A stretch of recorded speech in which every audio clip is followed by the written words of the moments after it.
Assalamualaikum warahmatullahi wabarakatuh. Salam sejahtera bagi kita semua. Perkenalkan, saya Sofian Sauri dari kelompok 10 akan mempresentasikan makalah statistik dengan tema analisa data berkala. Yang pertama, latar belakang. Metode statistik merupakan bidang pengetahuan yang mengalami pertumbuhan pesat. Metodenya berkembang sejajar dengan penemuan-penemuan penting oleh para ahli matematis dan statistis guna menjawab persoalan-persoalan yang dianjurkan oleh para penyidik ilmiah. Selain daripada ilmu hayat sendiri, ilmu pengetahuan tersebut boleh dikatakan telah mempengaruhi setiap aspek kehidupan manusia modern. Ilmu pengetahuan tersebut sudah meliputi segala metode guna mengumpulkan, mengolah, menyajikan, dan menganalisa data kuantitatif secara deskriptif.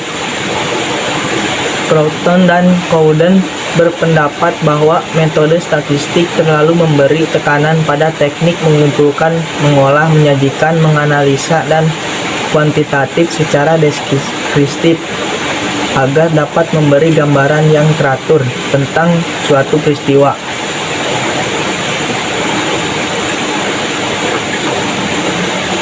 Yang kedua, tujuan. Tujuan dibagi menjadi 4.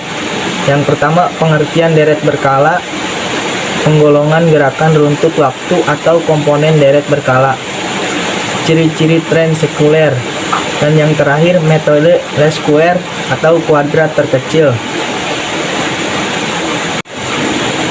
Pengertian analisis deret berkala. Data yang dikumpulkan dari waktu ke waktu untuk menggambarkan perkembangan suatu kegiatan atau perkembangan produksi, hasil, penjualan, jumlah penduduk, jumlah kecelakaan, jumlah kejahatan, dan lain-lain. Serangkaian nilai-nilai variabel yang disusun berdasarkan waktu. Serangkaian data yang terdiri dari variabel yang merupakan serangkaian hasil observasi fungsi dari variabel yang merupakan variabel waktu bergerak secara seragam dan ke arah yang sama dari waktu yang lampau ke waktu yang mendatang. Komponen deret berkala. Tren yaitu gerakan yang berjangka panjang, lamban seolah-olah alun ombak, dan berkecenderungan menuju ke satu arah menaik atau menurun. Variasi musim yaitu ayunan sekitar tren yang bersifat musiman serta kurang lebih teratur. Variasi siklus yaitu ayunan tren yang berjangka lebih panjang dan agak lebih tidak teratur. Variasi yang tidak tetap atau irregular yaitu gerakan yang tidak teratur sama sekali. Komponen berkala sebagai bentuk perubahan. Gerakan tren jangka panjang atau long term movement or secular trend yaitu suatu gerakan yang menunjukkan arah perkembangan secara umum atau cenderungan menaik atau menurun dan bertahan dalam jangka waktu yang digunakan sebagai ukuran adalah 10 tahun ke atas.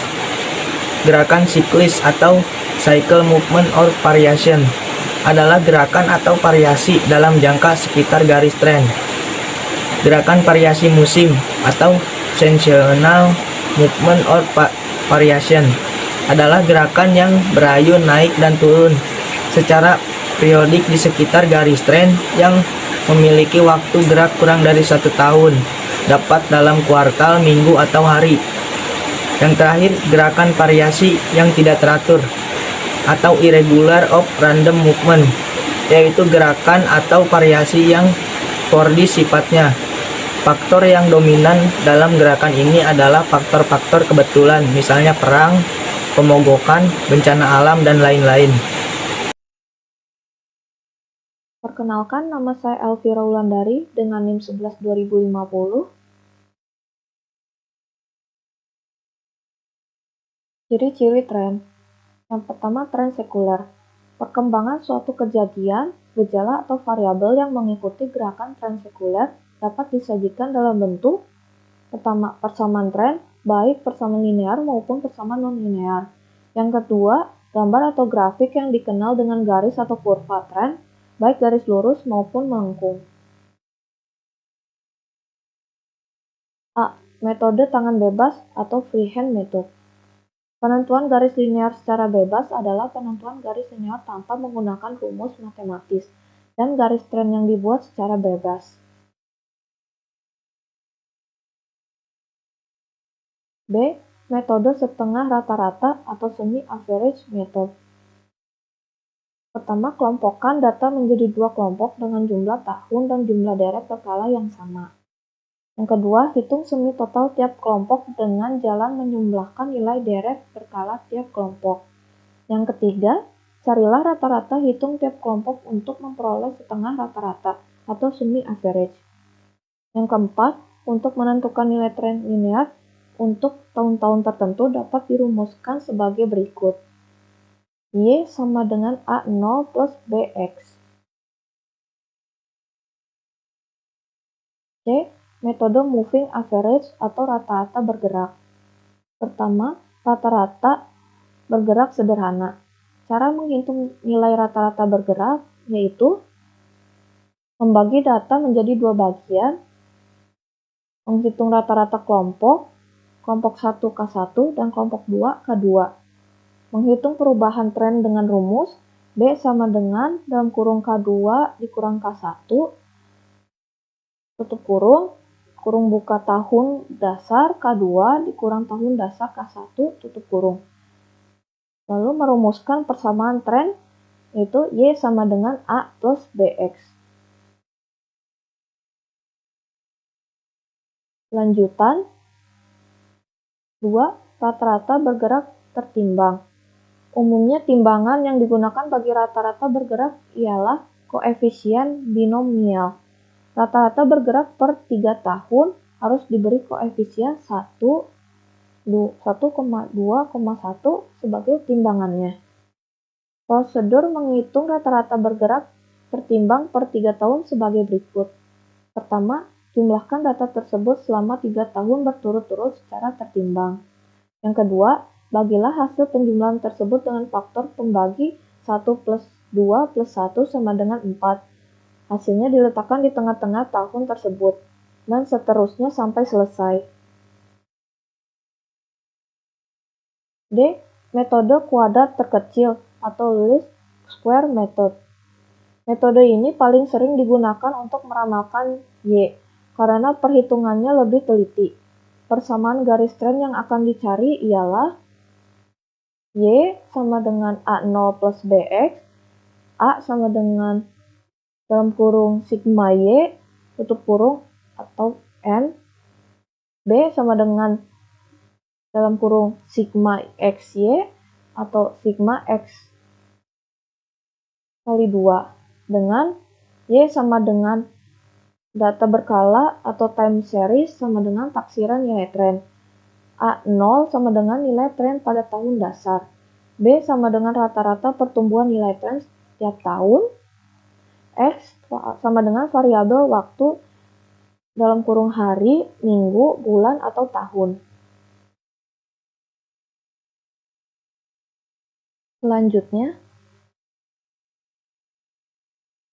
Lanjutan, untuk melakukan perhitungan, maka diperlukan nilai tertentu pada variabel waktu, yaitu X, sehingga jumlah nilai variabel waktu adalah 0, atau sigma X sama dengan 0.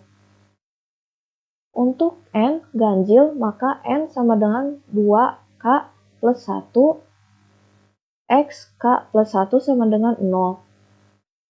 Jarak antara dua waktu diberi nilai satuan. Kedua, di atas 0 diberi tanda negatif.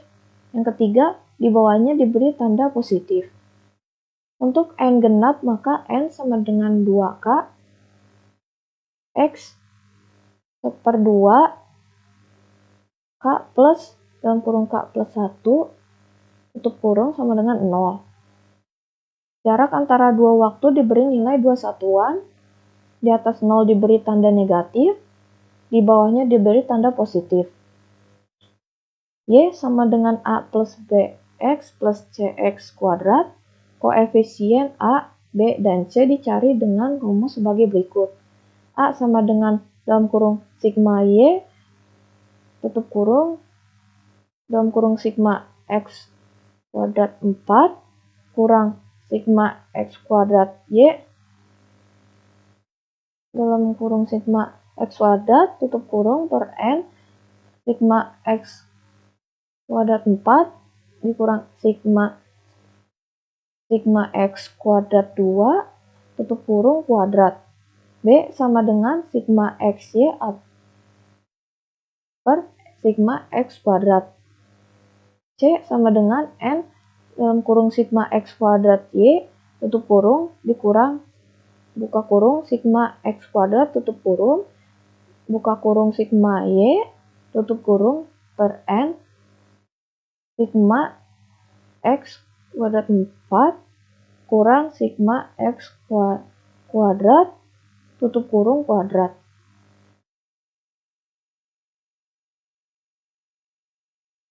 E. Tren eksponensial. Persamaan eksponensial dinyatakan dalam bentuk variabel waktu X dinyatakan sebagai pangkat.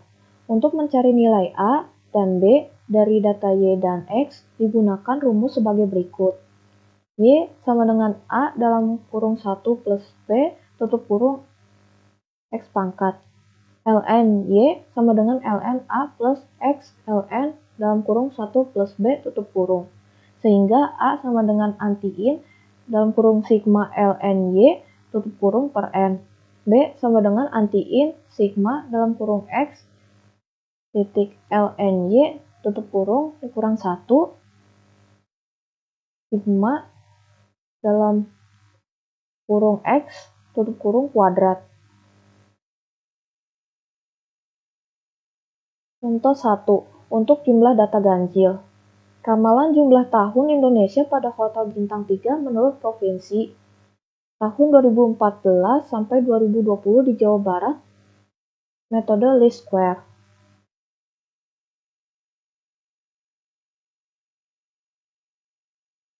Analisis menggunakan metode least square. Untuk penyelesaiannya, Perkenalkan, nama saya Anissa Rahmawati dengan NIM 11-2046. Contoh 2, untuk jumlah data genap, indeks pembangunan manusia menurut kabupaten atau kota di Provinsi DKI Jakarta pada tahun 2015 sampai dengan tahun 2020. Pada tahun 2015, jumlahnya 78,99, 2016 79,60, 2017 jumlahnya 80,06, 2018 jumlahnya 80,47, pada tahun 2019 80,76, pada tahun 2020 jumlahnya 80,77. Analisis menggunakan metode least square. Untuk jarak antara dua waktu diberi dengan nilai 2 satuan. Di atas 0 diberi tanda negatif, di bawahnya diberi tanda positif. Untuk nilai X, data tengahnya yaitu min 1, data keduanya min 3, data ke-1-nya min 5, data keempatnya 1, data kelimanya 3, data keenamnya 5. Untuk nilai XY-nya yaitu jumlah pelanggan dikalikan dengan X, 78,99 dikali min 5, jumlahnya min 394,95. Tahun 2016, jumlah XY-nya 79,60 dikalikan dengan min 3, hasilnya min 238,8. XY pada tahun 2017 80,6 dikalikan min 1, hasilnya min 80,06. Untuk 2018 80,47 dikalikan dengan 1, hasilnya 80,47. Pada tahun 2019 80,76 dikalikan dengan 3, hasilnya 24,2,28. 2020 80,77 dikalikan dengan 5, hasilnya 403,85. Hasil dari XY adalah 12,79. Untuk X kuadrat yaitu hasil dari 5 dikali 5 sama dengan 25. Pada tahun 2016 X kuadratnya hasilnya 9. Tahun 2017 X kuadratnya sama dengan 1. Untuk 2018 X kuadratnya sama dengan 1. Untuk tahun 2019 X kuadratnya sama dengan 9. Untuk tahun 2020 X kuadratnya sama dengan 25. Untuk mencari nilai A dan B adalah A0 sama dengan 481,19, yaitu hasil dari jumlah pelanggan dibagi dengan 6 dari jumlah data sama dengan 80,20. Yang B 12,79, yaitu hasil dari XY dibagi 70 hasil dari X kuadrat sama dengan 0,18. Gambaran ilustrasi menggunakan Microsoft Excel. Menghitung moving average dengan Excel 2016. Masukkan data berkala dari tahun 2015 sampai dengan tahun 2020. Pilih data pada menu utama, pilih data analisis. Ketika muncul kotak analisis, pilih moving average, klikkan OK. Pada kotak input range, ketikkan B3, titik 2B8, pada kotak intervalnya ketik 6 jika menggunakan 6 periode. Pada kotak output range, ketik C3. Beri tanda cek pada chart output, kemudian klik OK. Ini adalah tampilan yang sudah berhasil. Menentukan prediksi tren dengan Excel 2016. Langkah-langkahnya, masukkan data seperti contoh di samping pada sel kosong, misalnya sel B18. Pilih pada formula pada menu utama, pilih menu comfortability, kemudian pilih menu forecast. Ketika kotak dialog muncul, pilih pada kotak X, ketik 2025, forecast pada tahun 2025. Pada kotak 0 YS, sorot pada range B3, titik 2B8. Pada kotak 0 XS, sorot pada range C3, titik 2 C8.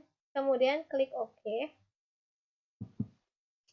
Ini adalah tampilan forecast yang sudah berhasil, hasilnya 6983,23. Kesimpulannya, peramalan yang diberikan oleh metode least square dalam data berkala cukup baik. Itu menunjukkan bahwa metode least square merupakan metode yang lebih teliti, sehingga sering digunakan untuk menghitung data berkala. Selain itu, metode least square juga dapat digunakan tidak hanya untuk meramalkan penjualan, tetapi berbagai macam peramalan lainnya, seperti perkembangan KB, perkembangan produksi, dan lain-lain. Sarannya, pada perhitungan dengan metode least square tentunya juga diperlukan ketelitian dan kecermatan agar tidak terjadi kesalahan. Untuk memperkecil kesalahan, pada metode least square ini bisa menggunakan Microsoft Excel. Sekian dan terima kasih dari kelompok kami. Mohon maaf apabila ada kata-kata yang kurang berkenan. Wassalamualaikum warahmatullahi wabarakatuh.